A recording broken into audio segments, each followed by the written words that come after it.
వాళ్ళ కారు వాళ్ళ ఇష్టం అది అని నేను అనుకుంటున్నా. వీడేమో చేస్తాడు. లే. హలో మామ, అందరికీ నమస్తే. రైడ్ వచ్చేసి వరంగల్ హోమ్ టౌన్కి ఏదో పోతున్నాను. 163 కిలోమీటర్స్ ఉంటుంది ఇక్కడ నుండి మా హోమ్ టౌన్కి. వెళ్ళే దారిలో చెప్తాను నాకు ఎట్లా జరుగుతుంది ఏంటనేసి. ఇప్పుడు ఎందుకు వెళ్తున్నానంటే బోనాలు, ఊర్లో బోనాలు జరుగుతున్నాయి. ఆ బోనాలకు వెళ్తున్నాం నేను మా తమ్ముడు ఇద్దరం కలిసి వెళ్ళిపోతున్నాం. మనం పోయేదారిలో ఫుల్ ట్యాంక్ చేయించుకొని వెళ్ళిపోదాము బండికి.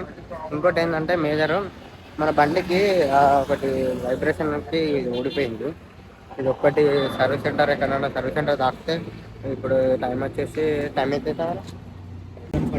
7:47 అవుతుంది. స్టార్ట్ అయిపోతున్నాం ఇప్పుడు. పోయేవారికి ఇప్పుడు పెద్ద టాస్క్ ఏంటంటే ఇప్పుడు హైదరాబాద్ నుండి ఉప్పల్ దాటాలంటే పెద్ద టాస్క్. ఉప్పల్ దాటినామంటే ఆరామ్సే ఒకటే వే నాన్ స్టాప్ వెళ్ళిపోతాము. మధ్యలో ఒక్కడ ఆగి బ్రేక్ తీసుకుంటాము. మీకు ఏంటనంటే ఇగో ఇది ఊడిపోయింది. ఇది వేపియాలి. మళ్ళీ ఇంకోటి ఏంటంటే చైన్ మనకి డ్రై అయిపోయింది. చైన్ క్లీన్ కూడా వేయాలి. చైన్ క్లీన్ ఏం లేదు, చైన్ స్ప్రే కొట్టి అయిపోతుంది. వేదాలు ఫస్ట్ పెట్రోల్ పోయి ఫుల్ ట్యాంక్ చేపించుకొని వెళ్ళిపోదాం. ఇక స్టార్ట్ అయిపోయినాము. వెళ్ళే దారిలో మనం ఏంటి పెట్రోల్ అనేది ఫుల్ ట్యాంక్ చేపించేసుకొని వెళ్ళిపోదాం. ఫుల్ ట్యాంక్ ఎంత పడుతుందో తెలియదు, ఆల్రెడీ 2 పాయింట్స్ ఉంది. చాలా స్లోగానే వెళ్ళిపోదాం. స్లోగా వెళ్తే మనం మైలేజ్ చూసుకున్నాం, మైలేజ్ ఎంత ఇస్తుంది ఎంత. ఇప్పుడైతే 31 ఉంది యావరేజ్. మనం పోయినాక ఫుల్ ట్యాంక్ చేపించుకున్నాక ట్రిప్ 0 చేస్తే ఎన్ని కిలోమీటర్లు వస్తుంది ఇక్కడ నుండి వరంగల్కి చూద్దాము. అలానే మైలేజ్ ఎంత వస్తుందో కూడా చూద్దాము. మ్యాక్స్ ఒక 60లో పోనీకి ట్రై చేద్దాం. 60-65 అట్లా పోనీకి అయితే ట్రై చేద్దాం. వెళ్ళిపోదాం. ఇక స్పీడ్ ఏమొద్దు, యావరేజ్ అంటే ఒక 60-65లో వెళ్ళిపోదాము. ఇక పోయేదారిలో ఎన్ని వింతలు దాటితే చూద్దాం. ఇప్పుడైతే 7:51 అయితే అయింది, స్టార్ట్ అయిపోయినాము. పోయేదారిలో ఇక పెట్రోల్ పంప్ ఉంటుంది. నేను మెయిన్ ఏంటంటే పెట్రోలు దేంట్లో పడితే దాంట్లో కొట్టాను. ఇండియన్ ఆయిల్ అయితే కొంచెం నాకు మంచిగా అనిపిస్తుంది, బాగా అనిపిస్తుంది, మైలేజ్ కూడా మంచిగా వస్తుంది అని చెప్పి ఒక అనిపిస్తుంది. కానీ మీరు చెప్పండి ఏ పెట్రోల్ పంప్ అయితే బాగుంటుంది అని చెప్పేసి. నేనైతే ఎప్పటికైతే ఇండియన్ ఆయిల్లోనే కొట్టిస్తాను. ఇండియన్ ఆయిల్ కొట్టించా ఏంటంటే కొంచెం నేను ఎప్పటికీ ప్రతి వీకెండ్లో నేను ట్రిప్ వేస్తూ ఉంటాను కదా.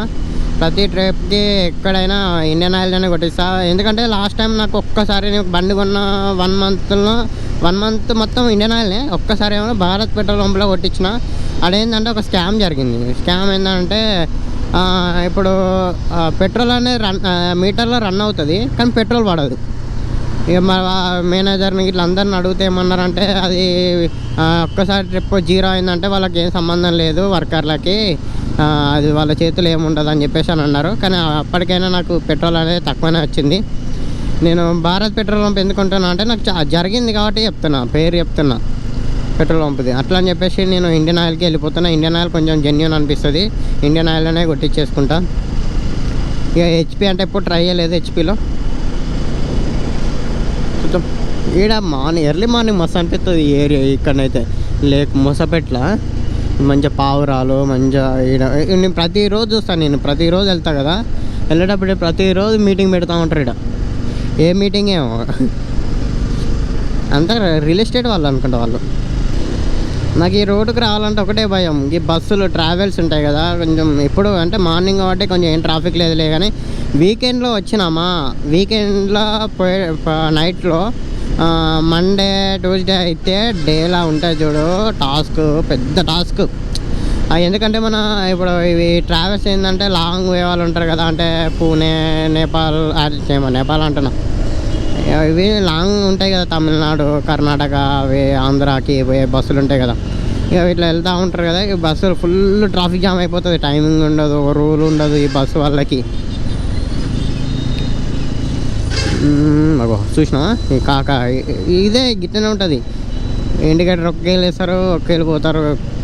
ఇంత పెద్ద బస్సు ఉండే కొంచెం జాగ్రత్త. ఎన్ని జరుగుతుంటే కూడా యాక్సిడెంట్ ఇట్లా జరుగుతున్నా కూడా కొంచెం చిన్నగానే ఎవరు. ఇండియన్ ఆయిల్ ఉంది, ఇక్కడ కొట్టిద్దామా వద్దులే, మనకి ఛాయిస్ ఉండదు. ఇక్కడ ముందువే దారిలో ఎక్కడైనా కొట్టిద్దాం.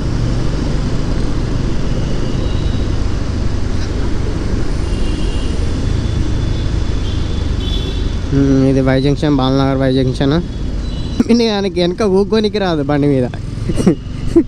అమ్మాయిలన్నా మంచిగా కూకుంటారు బండి మీద, అట్లా అని చెప్పి అమ్మాయిలని ఎక్కించుకున్నాను నా బండి మీద. వాళ్ళకన్నా డేంజర్గా కూకుంటాడు మా తమ్ముడు. గిట్లా అన్నానా అయిపోతుంది మన పని. ఆగో ఉట్టిన ఎగురుతాడు, బాడీ మీద వెయిట్ అన్నదే పెట్టాడు. ఏదో కూకున్నామా అంటే కూకున్నాం. మనిషి ఇట్లుంటాడు అంతే, నాకన్నా హైట్ ఉంటాడు, లడ్డుకుంటాడు. డొల్లా మన బాడీ, మనిషి చూడడానికే గట్టిగా ఉంటాడు అంతే, అంత డొల్ల, అంత నీళ్ళే బాడీలో.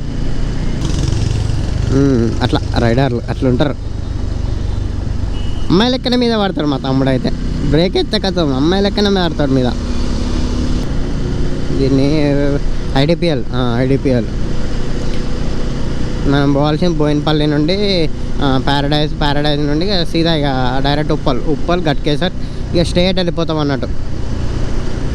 ఇదే టాస్క్. ఇప్పుడు మనం 7:51కి స్టార్ట్ అయిపోయినాం అక్కడ. ఇప్పుడు దాటానికి ఎంత టైం పడుతుంది అంటే, ఇప్పుడు మార్నింగ్ వెళ్ళిపోతున్నాం కదా, కొంచెం ట్రాఫిక్ అనేది ఏమి ఉండదు. అదే ఆఫ్టర్నూన్ అంటే 10 తర్వాత పోయినామా ఇక కదలం. ఇక ఇల్లనే ఇప్పుడు ఈ నుండి మన గట్కేసర్ దాటే వరకు నాన్ స్టాప్ కొడితే వరంగల్ దాటేస్తాను నేను. అంత టైం పడుతుంది అంటే ఈయనే 1.5 2 hours పడుతుంది ఈయన బయటికి వెళ్ళడానికి, అంత ట్రాఫిక్ ఉంటుంది. మరి ఎప్పుడు ట్రాఫిక్ కంట్రోల్ అవుతుందో తెలియదు. కానీ నాకు ఇంకోటి ఏంటంటే ఒక డౌట్, కార్లో ఒక్క వ్యక్తి ఉంటాడు. అది కార్ వచ్చేసి 4 members కూర్చునే కార్ అది. కానీ ఒకటే వ్యక్తి ఉండి వెళ్ళిపోతాడు, ఒకటే వ్యక్తి ఊకుంటాడు. అదేందో అర్థం కాదు. అదే బైక్ మీద రావచ్చు కదా, మంచిగా ఆరామ్స్గా వెళ్ళిపోతాం కదా, ఆరామ్స్గా వెళ్ళిపోతాం. అదే బైక్ మీద అయితే ఇక కార్ పట్టుకొని వస్తారు, ట్రాఫిక్ స్టార్ట్ చేస్తారు. మళ్ళీ రైట్ సైడ్ పోతారా అంటే వాళ్ళ రూట్లో వాళ్ళు వెళ్ళిపోరు. మళ్ళీ ఏడ బొక్క దొరికితే ఆ బొక్కలనే దూరుతారు, ఏదో బైక్ కూడా దూరినట్టు దూరుతారు. అట్లా ఫ్యామిలీ ఉన్నప్పుడు కారు తీయడం ప్రాబ్లంలే, అట్లా పోవచ్చు. ఇక ఒక్కరు ఉంటారు, ఇక ఒక్కరుండి వెళ్తూ ఉంటారు. ఇక వాళ్ళు అనుకుంటారేమో, అయ్యా నేను కారు కొన్నా, నా బిల్డప్ ఇట్లనే ఉండాలా అని చెప్పి అనుకుంటారేమో. అట్లా అని చెప్పేసి ఇట్లా వస్తారేమో నాకు తెలిసి. ఏం చెప్తాం, మనం ఏం చేయలేము. ఇక వాళ్ళ కారు వాళ్ళ ఇష్టం అది అని నేను అనుకుంటున్నా. వీడేమో చేస్తాడు. లే వీడు చిన్న పిల్లలు వేసాలు ఎత్తే అన్నీ. ఒక పాయింట్ అయితే తగ్గింది, బ్లింక్ అవుతుంది, చూద్దాం. వాళ్ళు స్లోగానే వెళ్తున్నాం కాబట్టి కొంచెం మైలేజ్ మంచిగానే ఇస్తా అనుకుంటున్నా. మన బజాజ్ వాళ్ళు ఇచ్చిన షూరిటీ ఏంటంటే, నువ్వు మంచిగా నడుపుకుంటూ పోతే 40-42 అట్లా ఎక్స్పెక్ట్ చేయొచ్చు అని చెప్పేసి అని అన్నారు. చూద్దాం, ఇవాళ ట్రై చేద్దాము. నేను కొన్న కానుండి ఎప్పుడు ట్రై చేయలే స్పీడ్ మైలేజ్ని. మనం ఎప్పుడు మైలేజ్ని పట్టించుకోలే. ఇక మనం తెలుసు కదా, బండి తీసినామా రెండ కొట్టినామా అంతే. ఎప్పుడు మైలేజ్ అయినా టెస్ట్ చేయలేదు. ఇవాళ చూద్దాము. 0 ఎప్పుడు పెట్రోల్ పోయేవారికి 0 అవుతుంది. 0 అయ్యి ఫుల్ ట్యాంక్ చేసుకొని మన వరంగల్ పోయేవారికి ఎంత తిరిగింది ఏందనేది చెక్ చేద్దాం. ఒకసారి 0 చేద్దాం, ట్రిప్ 0 చేసి చేసేద్దాం. ఇంకోటి ఏంటంటే, మనకి ఏమన్నా షోరూమ్ దొరికితే చైన్లు, షోరూమ్ అని కాదు, మనం మామూలుగా ఏదన్నా. లాస్ట్ వీక్ ఎక్కడికి పోచారం డ్యామ్కి అయితే పోయినాము. పోచారం డ్యామ్ పోయినప్పుడు అంటే కొట్టుకొని వెళ్ళినా కానీ ఆ రోజు కొంచెం స్పీడ్ పోయినాం అన్నట్టు. స్పీడ్ అంటే మరీ అంతా కాదు, 110 అట్లా పోయినాము. అంతకుముందు తిరుమల గుట్ట పోయినప్పుడు మంచిగా పోయినాం, గట్టిగా కొట్టినాం.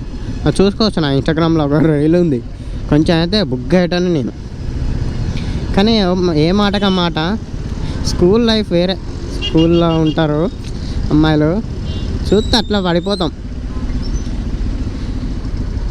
కానీ ఏం చేస్తాం, స్కూల్ లైఫ్ కాదుగా మనది. ఇప్పుడు ఏదో కూలి పని చేసుకునే లైఫ్ కదా. ఇప్పుడు ఏదో కూలి పని పోవాలి. ఇప్పుడు చిన్నప్పుడు చెప్తే విన్నామా మనం, చదువుకోరా అంటే చదువుకోలేదు.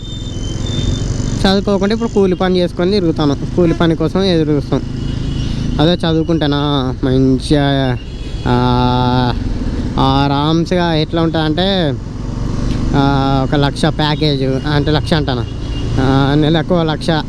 మంచిగా చదివితే మన చదువుకే అయ్యారులే. కానీ మనం ఫస్ట్ వెళ్ళదంటారు, మన ఉండని కూడా ఉన్నాయ్యారు. మంచిగా చదువుకుంటే బాగుండేదేమో, కానీ మనం అన్నీ ఏంటి చెర్ల పొంటి చెరువులు, ఏంది సినిమాలు, ఇంతే ఇక మనం అప్పుడు తెలియదు కదా, చెప్పినా కూడా పట్టించుకోము కదా, మనకి ఇదే లైఫ్ అని చెప్పేసి అనుకుంటాం కదా. సారీ సిగ్నల్ చూసుకోలేదు. 3, 2, 1 స్టాప్. ఇక చూడు, ఇప్పుడు ఇటు ఆపుతానా, ఎంత ఆరం కొడతారో చూడు, కొడతారు ఆరం.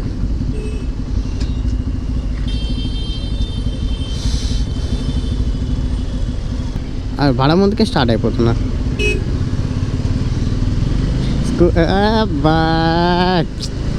చూడు ఎట్లా చూస్తున్నారా బస్సులో, వ్యాన్లో నుండి పిల్లలు. ఇట్లా చూస్తే మస్తు అనిపిస్తుంది మనకి.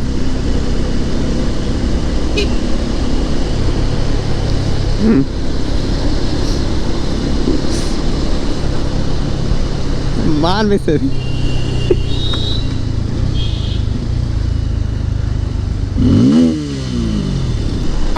చెప్తున్నా ఇటు బ్రేక్ వేసిండు, కొంచెం అయితే డాష్ ఇచ్చిండండి నేను. అట్లా అందరూ ఎంకరేజ్మెంట్ చేస్తారు, కొంచెం మనకు మంచిగా అనిపిస్తుంది. పిల్లలతోని మంచి జాలీగా పోతాం మనం. అమ్మ గిప్ప గుద్దుతుంది కింద. నేను మెయిన్ ఏంటంటే ఒక మ్యాటర్ అయితే నేను బండి తీసుకుందాం అన్నాడు. అంటే నాది డ్రీమ్ బైక్ వచ్చేసి 2 బైకులు. అంటే ఎవరికైనా ఒక బైక్ ఉంటుంది అనుకో, అది మనం అచీవ్ చేసుకోవాలంటే కొంచెం టైం పడుతుంది. ఆ లోపల మనకు వెహికల్ ఉండాలంటే నేను జీటీ తీసుకుందాం అని అనుకుంటే, ఇక జీటీ తీసుకుందాం అని చెప్పేసి ఇంట్లో అడిగితే ఏమన్నారంటే, సరే నువ్వు ఇంట్లో ఉండాలనుకుంటున్నావు బయటికి పోవాలనుకుంటున్నావా అని అన్నారు. ఇక అట్లా అని చెప్పేసి నేను ఇంట్లోనే ఉండాలనుకుంటున్నాను అని చెప్పేసి వాళ్ళు కొనిచ్చిన బండి కొనుక్కుందాం అన్నట్టుగా షోరూమ్కి పోయినాక మా మమ్మీ ఏమంటుంది, పల్సర్ 150 అంటుంది. ఆహా, ఇక ఆడ మొదలైంది చూడు. నేను NS 200 అంటే మా అమ్మ ఏంది పల్సర్ 150 అంటుంది. అమ్మ ఇక అది పెద్ద టాస్క్ అని చెప్పేసి దాంట్లోనే NSలోనే సీసీ కొంచెం 250 cc కదా అని చెప్పేసి, ఇది ఆయిల్ కూల్ ఇంజన్ కదా, ఇక కొంచెం బాగానే ఉంటుంది అని చెప్పేసి తీసుకున్నా. ఇది N250 చూద్దాం. కొన్నా నేను వారం కాదు నెల రోజులకి కింద పడిపోయాను అండి. అంటే నేను పడలే, నేనే పడ్డా. ఎట్లా ఏంది ఓవర్టేక్ చేయబోయి ఆటో వెనక బ్యాక్ సైడ్ ఉంటాయి కదా, ఆటోకి ముందు టైర్ ఇరుక్కుపోయి అట్లా పడ్డా. కానీ బండికి ఏం కాలేదు. మేజర్గా సేఫ్టీ గార్డులు ఉంటాయి కదా, సేఫ్టీ గార్డ్ ఒకటి ఉండడం వల్ల మన బండికి ఏం కాలేదు, నాకు కూడా ఏం కాలేదు. అట్లా ఒక చిన్న ఇది అయిపోయింది. కానీ బండి కొన్నప్పుడు ఏదో ఒక రిమార్క్ ఉండాలంటారు కదా, పడకుంటే మళ్ళీ పెద్ద ఇష్యూ అవుతుంది అన్నట్టు, అంటే పెద్ద ఇన్సిడెంట్ జరుగుతూ ఉంటుంది అన్నట్టు. ఇక చిన్నగా మన మంచిగా చిన్నది అయింది కదా అని చెప్పేసి లైట్ తీసుకున్నా. ఇంకా అది చేపించలేదు. మన హ్యాండిల్ అనేది కొంచెం రైట్ సైడ్ బెండ్ అయి ఉంటుంది, అది చేపిద్దాం అనుకుంటున్నా. కానీ మనం ఇక థర్డ్ సర్వీసే కొంచెం లేట్గా చేయించినాము. ఇక మన బద్దకొస్తాం అంతే. ఏంటంటే మనం ఇక వర్కింగ్ డేస్లో ఇవ్వమనంటే మనం వర్కింగ్ డేస్లో సెట్ కాదు, బండి లేదైతే మనం ఆఫీస్ పోలేము. అట్లా అని చెప్పి ర్యాపిడో పోదామా అంటే ర్యాపిడో సెట్ కాదు. ఇక ఇవ్వాలి ఒకరోజు, అంటే వీకెండ్లో అంటే ఫ్రైడే రోజు ఇట్లా ఇస్తే నడిచి 1 డేనే ఇస్తారేమో. అయితే అడిగిన, అన్న ఇది ఇట్లా బెండ్ అయింది అన్న అడ్జస్ట్ చేయడానికి అవుతుందా అంటే, లేదు బాబు ఇది కొత్త పాట వేసుకోవాలని చెప్పేసి అన్నారు. ఇక పని ఇటు లెఫ్ట్ సైడ్లో ప్లాస్టిక్ తిరిగిపోయింది, కింద పడ్డ. అది ఎట్లా పడ్డా అంటే, నేను పూజకు పోయి వచ్చినాము బండి కొన్నాక. పూజకు పోయి వచ్చి ఆడ పెట్టినా మా రూమ్ దగ్గర. కింద ఎలక బొందలు ఉంటాయి కదా, అది బాగానే ఉన్నది, పైన బాగానే ఉన్నది కానీ లోపల బొంద అయిపోయింది. ఇక వెయిట్ ఉంటుంది కదా, మనం సైడ్ స్టాండ్ ఎత్తాం కదా, పెట్టినప్పుడు బాగానే ఉంది. కానీ నైట్ ఏ టైం పడ్డా తెలియదు, లేచి చూసేవారికి స్టెప్ పైన పడి ఉన్నది. పైన పడి ఉన్నది. అది చూపిస్తాం మీకు, వీడియో పెడతాం. అది కూడా అది బ్రేక్ అయింది అన్నట్టు. అదొకటి ప్లాస్టిక్ తెప్పియాలి రైట్ సైడ్లో. ఇప్పుడు ఇది అంటే ఇప్పుడు పోయేదారులు ఏమన్నా వేపిస్తా, వైబ్రేషన్ కదా ఊడిపోయింది, అది వేయించేద్దాం. ఈ కాకలు ఎటత్తారో ముచ్చట దెంకుతారు, మొత్తం ముచ్చట పెట్టుకుంటా ఆరామ్స్గా పోతారు. అరే పోండి, ప్రాబ్లం లేక రోడ్డు కూడా చూడాలి కదా, రోడ్డు చూసుకుంటూ కూడా పోవాలి. లాస్ట్ టైం ఒక వీడియో పెట్టిన ఆటో వాళ్ళ పైన, ఇన్స్టాగ్రామ్లో చూడండి ఒక వీడియో ఉంటుంది. అయితే ఒక బ్రో రియాక్ట్ అవ్వడంలో ప్రాబ్లం లే, అంటే నాకు జరిగింది అది నీ పెట్టిన ఆయనకి ఏమో అంటే నొప్పి కలిగిందో నాకు తెలియదు. ఆయన వీడియో పెట్టిండు, కానీ తాగించుకున్న ఆయనకు లేని బాధ, పెట్టినోనికి లేని బాధ, మరి మధ్యలో చూసినోనికి ఏందో నాకు అర్థం కాదు. పెట్టిండు, ఓకే, పెట్టిన ప్రాబ్లం లే. పెట్టిన మరి నా ముఖం చూసి మరి వాళ్ళ లైవ్లో చూసిండా, వాడు మనకి ఏమైనా తెచ్చి ఇచ్చిండా తెలియదు. గంజాయి కొట్టేలాగా ఉన్నానట. నాకు చాలా నవ్వుకున్నా నేను. గంజాయి అంటే వాడు తెచ్చిచ్చిండేమో నాకు ఆ గంజాయి ప్యాకెట్ అనేది,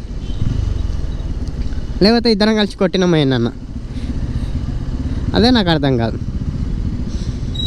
సరేలే, ఏం చేస్తాం, అంతా మన మంచిగా. అయితే నేను ఎందుకు కూకున్నా అంటే ఎందుకు రియాక్ట్ కాలే అంటే అది అట్లా అయినా పోయినా కూడా కొంచెం వైరల్ అవుతాం కదా అన్నట్టుగా పెట్టుకున్నా. సందు దొరికినప్పుడు ఏదో ఒకటి ఇరకాలి కదా, ఎందుకైనా కొట్టిద్దాం. ఇక్కడ ఉందా అనుకున్నా, ఇక్కడ లేదు. ఈ ఫ్లైఓవర్ ఎప్పుడు అయిపోతుందో తెలియదు, కానీ అయిపోతే ట్రాఫిక్ కొంచెం తగ్గుతుంది. బోయినపల్లి నుండి